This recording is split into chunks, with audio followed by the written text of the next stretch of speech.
We had a fine supper of the freshest meats and fowls and vegetables, a great variety and as great abundance.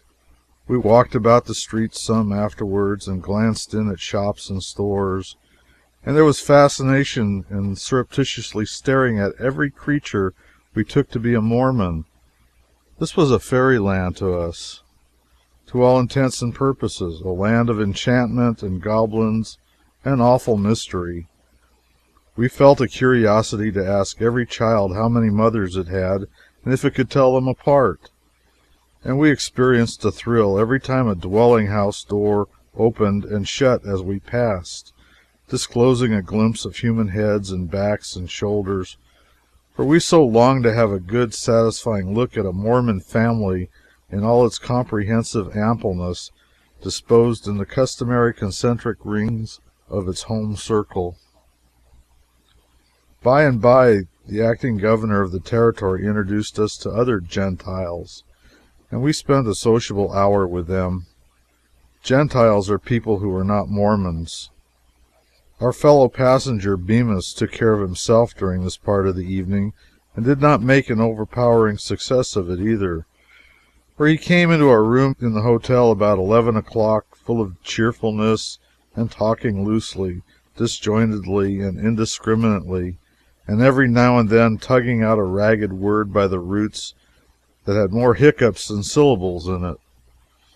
This, together with his hanging his coat on the floor on one side of the chair, and his vest on the floor on the other side, and piling his pants on the floor just in front of the same chair, and then contemplating the general result with superstitious awe, and finally pronouncing it too many for him, and going to bed with his boots on, led us to fear that something he had eaten had not agreed with him.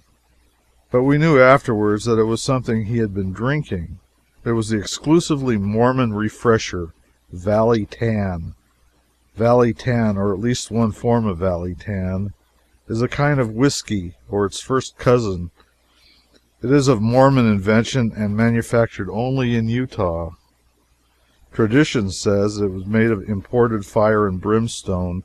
If I remember rightly, no public drinking saloons were allowed in the kingdom by Brigham Young, and no private drinking permitted among the faithful, except they confined themselves to Valley Tan. Next day we strolled about everywhere through the broad, straight, level streets, and enjoyed the pleasant strangeness of a city of 15,000 inhabitants, with no loafers perceptible in it, and no visible drunkards or noisy people. A limpid stream rippling and dancing through every street in place of a filthy gutter. Block after block of trim dwellings built of frame and sunburnt brick, a great thriving orchard and garden behind every one of them, branches from the street stream winding and sparkling among the garden beds and fruit trees, and a grand general air of neatness, repair, thrift, and comfort around and about and over the whole. And everywhere were workshops, factories, and all manner of industries, and intent faces and busy hands were to be seen wherever we looked, and in one's ears was the ceaseless clink of hammers, the buzz of trade, and the contented hum of drums and flywheels. The armorial crest of my own state consisted of two dissolute bears holding up the head of a dead and gone cask between them, and making the pertinent remark, "United we stand, divided we fall." It was always too figurative for the author of this book. But the Mormon crest was easy, and it was simple, unostentatious, and fitted like a glove. It was a representation of a golden beehive with all the bees at work. The city lies in the edge of a level plain as broad as the state of Connecticut, and crouches close down to the ground under a curving wall of mighty mountains whose heads are hidden in the clouds, and whose shoulders bear relics of the snows of winter all the summer long. Seen from one of these dizzy heights 12 or 15 miles off, Great Salt Lake City is toned down and diminished till it is suggestive of a child's toy village reposing under the majestic protection of the Chinese Wall. On some of these mountains to the southwest it had been raining every day for 2 weeks, but not a drop had fallen in the city, and on hot days in late spring and early autumn the citizens could quit fanning and growling and go out and cool off by looking at the luxury of the glorious snowstorm going on in the mountains. They could enjoy it at a distance at those seasons every day, though no snow would fall in their streets or anywhere near them. Salt Lake City was healthy, an extremely healthy city. They declared there was only one physician in the place, and he was arrested every week regularly and held to answer under the Vagrant Act for having no visible means of support. They always give you a good substantial article of truth in Salt Lake, and a good measure and a good weight, too. Very often, if you wish to weigh one of their airiest little commonplace statements, you would want the hay scales. We desired to visit the famous inland sea, the American Dead Sea, the Great Salt Lake, 17 miles horseback from the city, for we had dreamed about it and thought about it and talked about it and yearned to see it all the first part of our trip. But now, when it was only an arm's length away, it had suddenly lost nearly every bit of its interest, and so we put it off in a general way till next day, and that was the last we ever thought of it.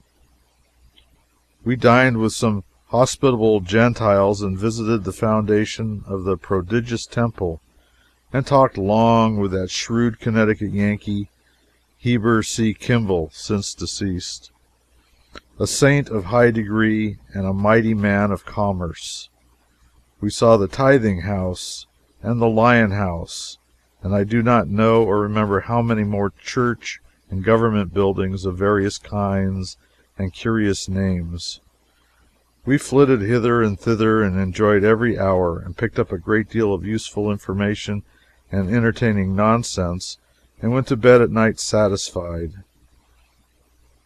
The second day we made the acquaintance of Mr. Street, since deceased, and put on white shirts and went and paid a visit to the king.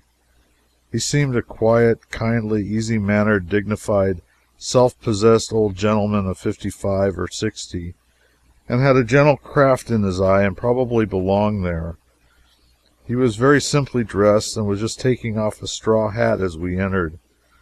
We talked about Utah and the Indians and Nevada and general American matters and questions with our secretary and certain government officials who came with us, but he never paid any attention to me, notwithstanding I made several attempts to draw him out on federal politics and his high-handed attitude towards Congress. I thought some of the things I said were rather fine, but he merely looked around at me at distant intervals, something as I have seen a benignant old cat look around to see which kittens was meddling with her tail. By and by I subsided into an indignant silence, and so sat until the end, hot and flushed, and execrating him in my heart for an ignorant savage. But he was calm. His conversation with those gentlemen flowed on as sweetly and peacefully and musically as any summer brook. When the audience was ended and we were retiring from the presence, he put his hand on my head, beamed down on me in an admiring way, and said to my brother, "Ah, your child, I presume, boy or girl?"